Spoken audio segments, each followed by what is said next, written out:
যশোরের শার্শা উপজেলা সোনামুখ বিলে অক্সিজেনের অভাবে একটি খামারের প্রায় ৬০ লাখ পাবদা মাছ মারা গেছে। এতে খামারিদের প্রায় ১৫ কোটি টাকার বিশাল আর্থিক ক্ষতি হয়েছে।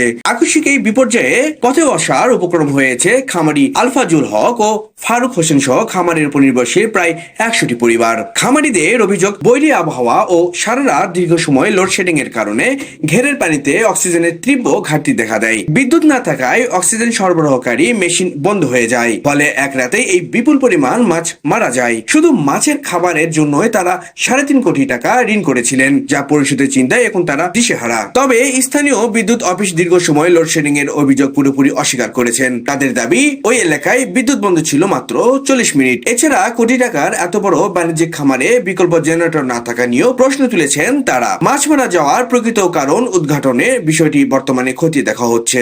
ডেস্ক রিপোর্ট, আমার বাংলা 24।